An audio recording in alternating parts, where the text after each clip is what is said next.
المؤمنین سیدہ کائنات سیدہ عائشہ صدیقہ سلام اللہ علیہا آپ کا یوم وصال بھی 17 رمضان المبارک ہے۔ تو چونکہ دو موضوعات ہیں اور وقت کم ہوتا ہے، اس لیے ایک موضوع پر آج اور ایک موضوع پر انشاءاللہ آنے والے کل گفتگو کی جائے گی۔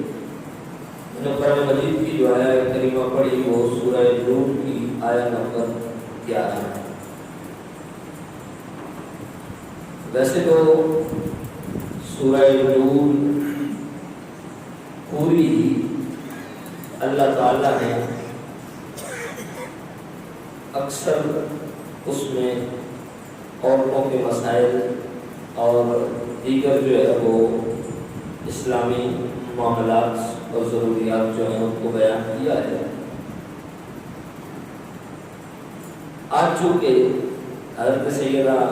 عائشہ صدیقہ سلام اللہ علیہا کے حوالے سے گفتگو کرنی ہے، یہ چیز ذہن کے اندر ہے کہ آج جس حوالے سے ہم بات کریں گے وہ بہت اہم موضوع ہے اس دور کے حوالے سے، کیونکہ یہ ایسا خطرناک دور ہے کہ یہاں ہم ایک دوسرے کی کردار پر تو انگلی اٹھاتے ہی ہیں، ایک دوسرے کو برا بھلا تو کہتے ہیں کہ فلاں ایسا ہے فلاں ایسا ہے، لیکن اس کے ساتھ ساتھ ہماری جسے کہتے ہیں کہ بے باکی کا عالم یہ ہے کہ ہم صحابہ کرام کو، حضور کی آل پاک کو، حضور کے ازواج مطہرات کو بھی بخشنے کے لیے تیار ہیں۔ کوئی اٹھتا ہے حضور کی پاک طیبہ طاہرہ بیٹی حضرت سیدہ فاطمہ سلام اللہ علیہا آپ کی طرف خطا کی نسبت کر دیتا ہے۔ کوئی اٹھتا ہے ام المؤمنین سیدہ کائنات سیدہ عائشہ صدیقہ رضی اللہ تعالی عنہا آپ پر تہمت کی بات کرتا ہے۔ کوئی حضرت سیدنا صدیق اکبر، کوئی سیدنا فاروق اعظم، کوئی حضرت عثمان غنی، کوئی حضرت مولا علی، ان پاک لوگوں کو جو ہے وہ انگشت تام دراز کر دیتا ہے۔ تو آج اس ضرورت کو دیکھتے ہوئے چونکہ حضرت عائشہ صدیقہ رضی اللہ تعالی عنہا کا کل دن بھی ہے، اس حوالے سے حضرت سیدہ کائنات کی طہارت پر، آپ کی پاکی پر، حضور کے صحابہ کرام، حضور علیہ السلام کا اپنا موقف اور قرآن مجید میں رب تعالیٰ نے جو حضور کی پیاری زوجہ کی عصمت و طہارت کو بیان کیا، اس حوالے سے چند چیزیں آپ کے سامنے رکھیں۔ تو چونکہ جو آیت کریمہ میں نے پڑھی وہ سورہ نور کی آیت نمبر 11 ہے۔ آیت نمبر 11 سے لے کر آیت نمبر 20 تک سورہ نور کی 10 آیتیں بنتی ہیں، اور اللہ تعالیٰ نے 10 کی 10 آیتیں حضور کی پیاری زوجہ حضرت عائشہ صدیقہ رضی اللہ تعالیٰ عنہ کی پاکی اور طہارت کے حوالے سے بیان کیا۔ قرآن کا ایک لفظ بھی کسی کے حق میں نازل ہو جائے تو اس کی شان اور عظمت کے کیا کہنے ہیں، لیکن حضرت عائشہ کی طہارت اور پاکی کا عالم کیا ہوگا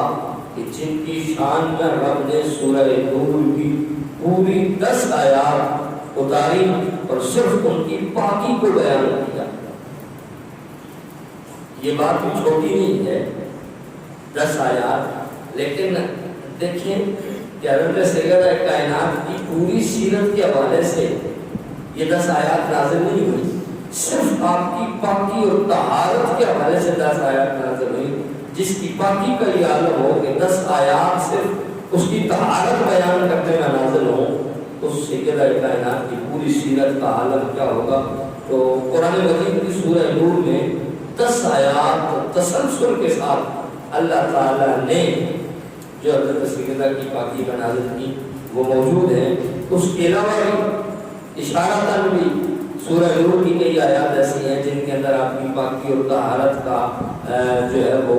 بیان موجود ہے، جس طرح کہ اللہ تعالیٰ نے قرآن مجید کے اندر سورہ نور میں فرمایا کہ پاک مرد پاک عورتوں کے لیے ہیں، پاک عورتیں پاک مردوں کے لیے ہیں، خبیث مرد خبیث عورتوں کے لیے ہیں اور خبیث عورتیں خبیث مردوں کے لیے ہیں۔ اب سوال یہ پیدا ہوتا ہے کہ جو سیدہ کائنات پر تہمت لگاتے ہیں اور آپ کے حوالے سے غلط قسم کے الفاظ استعمال کرتے ہیں، انہیں سوچنا چاہیے کہ رب کہتا ہے پاک مرد پاک عورتوں کے لیے ہیں اور پاک عورتیں پاک مردوں کے لیے ہیں۔ تو یہ عائشہ کس کی زوجہ ہے، کس کی بیوی ہے؟ اس ذات کی بیوی ہے کائنات کے اندر جس جیسا کوئی پاک ہے ہی کوئی نہیں، جس کی طہارت کی کائنات کے اندر وہ ساری ہو ملتی۔ تو جب یہ بات ثابت ہو گئی تو رب فرماتا ہے پاک مردوں کے لیے پاک عورتیں ہیں۔ تو حضور سے بڑھ کر اگر پاک کوئی نہیں ہے تو پھر جو حضور کے حرم میں آ گئی، چاہے وہ حضرت عائشہ ہو، چاہے حضرت خدیجہ ہو، چاہے حضرت میمونہ ہو، چاہے حضرت زینب بنت جحش ہو،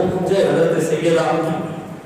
حفصہ ہو یا سیدہ ام حبیبہ ہو، حضور کی جو ازواج مطہرات ہیں ان کی پھر پاکی کی بھی مثال نہیں ملتی۔ تو یہ تھا قرآن مجید کی آیات میں اللہ تعالیٰ نے جو آپ کی پاکی بیان فرمائی۔ حضور کریم نبی صلی اللہ علیہ وآلہ وسلم نے خود حضرت عائشہ کی پاکی کو بیان کرتے ہوئے بھی قرآن کی آیات نازل نہیں ہوئی تھی۔ حضور علیہ السلام نے خود حضرت عائشہ کی پاکی کو بیان کرتے ہوئے مسلم شریف کے اندر حدیث پاک موجود ہے جو آپ کے سامنے رکھ رہا ہوں، اور بخاری شریف کے اندر بھی یہ الفاظ موجود ہیں۔ حضور علیہ السلام نے فرمایا وَاللَّهِ مَا عَلِمْتُ عَلَىٰ أَهْلِي إِلَّا خَيْرًا۔ حضور علیہ السلام نے فرمایا کہ میں اپنی بیوی کو ہر طرح سے اچھا جانتا ہوں، اور حضور علیہ السلام نے فرمایا کہ میری بیوی جو ہے وہ ہر حوالے سے پاک ہے۔ تو حضور علیہ السلام نے حضرت عائشہ کی پاکی اور طہارت کو خود بھی بیان کیا، جس کی طہارت اور پاکی کو رب کے قرآن کی 10 آیات سورہ نور کے اندر یک بار دیگر بیان کر رہی ہوں، اس کی طہارت کا عالم کیا ہوگا۔ خود سرور کائنات سید عالمین صلی اللہ علیہ وآلہ وسلم آپ خود اپنی زوجہ کی طہارت بیان کر رہے ہیں، اور یہاں پر بات ختم نہیں کی کیونکہ حضور علیہ السلام نے پھر صحابہ کرام سے بھی اس حوالے سے پوچھا۔ جب حضرت سیدنا فاروق اعظم رضی اللہ تعالیٰ عنہ کے حوالے سے آپ سے پوچھا گیا حضرت عائشہ صدیقہ کے بارے میں، تو حضرت سیدنا فاروق اعظم نے بڑی عقلی دلیل دے کر بات کو سمجھایا۔ حضرت فاروق اعظم کہنے لگے یا رسول اللہ، آپ کے خصائص کے اندر یہ چیز موجود ہے کہ کبھی آپ کے جسم مبارک پر کبھی مکھی نہیں بیٹھی، یا آپ کے خصائص میں ہے کہ مکھی آپ کے جسم پر کبھی نہیں بیٹھی۔ ہم میں بیٹھا ہوں یا کوئی اور بندہ بیٹھا ہو، بے شک جتنا بڑا مفتی ہو، جتنا بڑا عالم ہو، جتنا بڑا پیر ہو، مکھیاں اسے نہیں چھوڑتی۔ لیکن فرمایا حضور آپ کے خصائص میں یہ بات موجود ہے، آپ کے خصائص میں یہ چیز موجود ہے کہ آپ کے جسم پر کبھی بھی گندگی پر بیٹھنے والی مکھی کو رب نے نہیں بیٹھنے دیا۔ حضرت فاروق اعظم نے استدلال کرتے ہوئے عقلی دلیل دیتے ہوئے فرمایا کہ جو رب چھوٹی سی مکھی جو گندگی پر بیٹھتی ہے اس سے آپ کے جسم کو محفوظ رکھتا ہے، تو یہ کیسے ہو سکتا ہے کہ ایک عورت جو بد کردار ہو وہ آپ کے گھر میں آ جائے؟ اس لیے جس طرح رب نے آپ کے جسم کو گندگی پر بیٹھنے والی مکھی سے محفوظ رکھا ہے، اسی طرح اللہ تعالیٰ نے آپ کے حرم سے ایسی عورتوں سے آپ کے حرم کو بھی محفوظ رکھا ہے۔ پھر حضرت سیدنا عثمان غنی رضی اللہ تعالیٰ عنہ آپ نے اس حوالے سے رائے دیتے ہوئے آپ سے جب سوال کیا گیا تو آپ نے فرمایا کہ یا رسول اللہ، آپ کا اللہ تعالیٰ نے سایہ زمین پر نہیں پڑنے دیا، حضور کا سایہ زمین پر نہیں پڑتا، فرمایا آپ کا سایہ رب نے زمین پر نہیں پڑنے دیا۔ اس کی دو وجوہات ہیں، ایک وجہ یہ ہے کہ آپ چل رہے ہوں، آپ کا سایہ زمین پر پڑے، کسی کا قدم آپ کے سائے پر آ جائے، یہ بہترین ہے۔ رب یہ نہیں چاہتا کہ کسی کا قدم آپ کے سائے پر بھی آئے، اس لیے رب نے آپ کا سایہ ہی ختم کر دیا۔ اور دوسری وجہ یہ ہے کہ فرمایا جب آپ چلتے ہیں، انسان جب چلتا ہے اس کا سایہ بنتا ہے، تو سایہ نہیں دیکھتا کہ زمین گندی ہے یا صاف ہے، سایہ ہر زمین پر پڑتا ہے۔ فرمایا رب نے آپ کا سایہ ختم کر دیا تاکہ آپ کے جسم کا سایہ نہ بنے، کیونکہ زمین کہیں گندی ہوتی ہے، کہیں پاک ہوتی ہے، تو گزرتے ہوئے آپ کسی گندگی کی زمین کے پاس سے گزرے اور کسی گندگی پر آپ کا سایہ نہ پڑ جائے۔ فرمایا جو رب آپ کے سائے کو گندگی سے محفوظ رکھ رہا ہے وہ آپ کے گھر کو گندی عورت سے محفوظ نہیں رکھے گا۔ اس لیے یہ ہمیں اس حوالے سے کوئی شک نہیں ہے۔ پھر حضرت سیدنا علی المرتضیٰ شیر خدا، ہم کہتے ہیں چلو عثمان غنی کی بات نہیں مانی، نہ مانو، حضرت فاروق اعظم کی بات نہیں مانی نہ مانو، مولا علی ان کو تو اپنا کہتے ہو، ان کی بات مان لو۔ حضرت مولا کائنات علی المرتضیٰ شیر خدا سے جب پوچھا گیا تو آپ نے فرمایا یا رسول اللہ، آپ دیکھیے صحابہ کرام کی سوچ، اور یہ ہمارے استاد جی وہ فرمایا کرتے تھے کہ جو بندہ اندر سے پاک ہو نا تو اس کی سوچ بھی ٹھیک ہوتی ہے، اور جس کے اندر گند ہو تو وہ بھی گند نکلتا ہے۔ اب یہ پاک لوگ تھے، انہوں نے پاک سوچ بیان کی، وہ حضرت عمر تھے، حضرت عثمان تھے۔ اب مولا کائنات کیا فرماتے ہیں؟ فرمایا یا رسول اللہ، ایک مرتبہ ایسا ہوا کہ آپ کے نالین اقدس کے ساتھ کوئی ایسی چیز لگی جو پاک نہیں تھی، آپ نے جوتا پہنا ہوا تھا، رستے میں چل رہے تھے، کوئی گندگی کی چیز آپ کے پاؤں نالین کے ساتھ لگی جو پاک نہیں تھی، تو رب تعالیٰ نے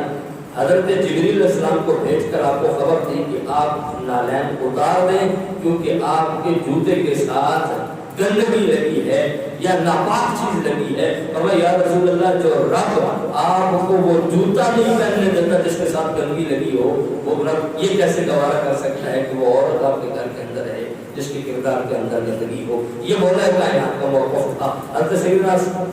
ابو ایوب انصاری، یہ میزبان رسول ہیں جس نے سب سے پہلے مدینہ شریف میں حضور کی میزبانی کے شرف حاصل کیا۔ حضرت ابو ایوب انصاری جب اس حوالے سے آپ نے یہ بات سنی ہے تہمت والی، تو آپ اپنی بیوی کے پاس چلے گئے، آپ اس سے پوچھنے لگے تو کیا کہتی ہے اس بارے میں؟ یہ جو لوگ باتیں کر رہے ہیں، اپنا تو دل صاف تھا نا، بیوی کا موقف لے رہے تھے، اس سے پوچھ رہے تھے، جسے کہتے ہیں انویسٹیگیشن وہ کر رہے تھے، تو کیا کہتی ہے؟ اب عورت بھی تو ابو ایوب انصاری کی بیوی تھی، وہ بھی تو پاک مرد کی پاک بیوی تھی۔ کہنے لگی دیکھو کہ اگر جس شخص کے حوالے سے تہمت لگائی گئی ہے صفوان صحابی رسول جو ہیں، اگر صفوان کی جگہ پر آپ ہوتے، یعنی حضرت ابو ایوب انصاری کو کہنے لگی اگر صفوان کی جگہ پر آپ ہوتے تو کیا آپ حضور کی بیوی کے بارے میں اس طرح سوچ سکتے تھے؟ فرمایا سوال ہی پیدا نہیں ہوتا۔ اور کہنے لگی کہ اگر میں حضرت عائشہ کی جگہ پر حضور کی بیوی ہوتی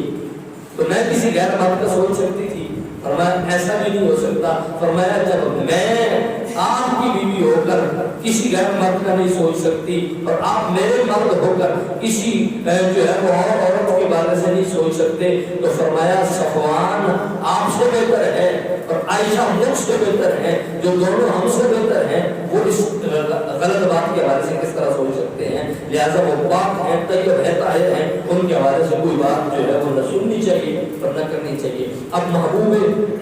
کائنات کے محبوب ترین صحابی حضرت اسامہ بن زید، اور یہ اتنے محبوب ہیں کہ جس طرح حضور حضرت امام حسن کو اپنے ران پر بٹھاتے تھے، ایک ران پر امام حسن بیٹھے ہوتے تھے، دوسری ران پر حضرت اسامہ بن زید بیٹھے ہوتے تھے۔ حضرت اسامہ بن زید سے جب پوچھا گیا تو حضرت اسامہ بن زید رضی اللہ تعالیٰ عنہ آپ فرمانے لگے آپ نے کوئی سوچا نہیں، کوئی توقف نہیں کیا کہ میں سوچتا ہوں، سمجھتا ہوں، دیکھتا ہوں، آپ نے فوراً کہہ دیا کہ یا رسول اللہ ہم آپ کے گھر والوں کے بارے میں اچھے ہی گمان رکھتے ہیں اور اچھے ہی سوچتے ہیں۔ اسی طرح حضرت سیدہ زینب، اب یہ جو ایک عورت اور دوسری عورت لے کر آئے نا، تو وہ عورت کے اندر برائی نہ بھی ہو تو نکالتی ہے، یہ سوتن کا ایک اصول ہے، وہ ضرور بات کرتی ہے۔ سیدہ زینب چونکہ یہ اولاد مطہرات تھی اور یہ پاک لوگوں سے قدسیہ تھے، تو حضرت سیدہ زینب بنت جحش سے جب پوچھا گیا تو آپ نے فرمایا کہ میرے کان اور آنکھ میں ان کی حفاظت کرتی ہوں اور خدا کی قسم اٹھا کر کہتی ہوں میں نے عائشہ کے حوالے سے کوئی اچھی بات کے علاوہ کوئی چیز نہیں دیکھی، ان کے اندر جتنی باتیں ہیں وہ سب کی سب اچھی ہیں اور وہ اچھی خصلتوں کی مالک عورت ہیں، اس لیے میں ان کے حوالے سے۔ اب آخری بات کر کے، یہ جو گھر کے نوکر ہوتے ہیں نا، ان کو سارے راز پتہ ہوتے ہیں، خادم عورت ہو یا مرد ہو، ان کو سب گھر کے راز پتہ ہوتے ہیں۔ حضور کی خادمہ تھی حضرت سیدہ عائشہ کی خصوصی خادمہ تھی جن کا نام تھا حضرت بریرہ۔ آپ سے پوچھا گیا آپ بتائیں آپ کیا کہتی ہیں؟ آپ نے فرمایا عائشہ بالکل پاک ہے، میرے خیال کے اندر ان کے اندر کوئی ایسی بات نہیں ہے، ہاں عمر کم ہے، بچی ہے، کیونکہ آپ کی عمر کم تھی۔ فرمایا جب رات کو سوتی ہیں تو آٹا گوندھ کر اسی طرح رکھ دیتی ہیں، بعض اوقات بلی کھا جاتی ہے۔ اب جو نوکرانی اتنی سی بات بیان کر رہی ہے، اتنی بڑی بات وہ چھپا سکتی تھی، اس لیے اس نے وہ چھوٹی سی، ویسے وہ حضرت عائشہ کی تہمت نہیں بیان کر رہی تھی، آپ پر الزام نہیں لگا رہی تھی، صرف یہ بیان کر رہی تھی کہ اگر میں اتنی چھوٹی سی بات بیان کر سکتی ہوں تو اگر اتنی بڑی بات عائشہ میں موجود ہوتی تو میں ضرور بیان کرتی۔ اس لیے حضور صلی اللہ علیہ وسلم کی اس زوجہ پاک کو اللہ تعالیٰ نے بہت مرتبہ عطا فرمایا۔ اللہ تعالیٰ مجھے بھی اور آپ کو بھی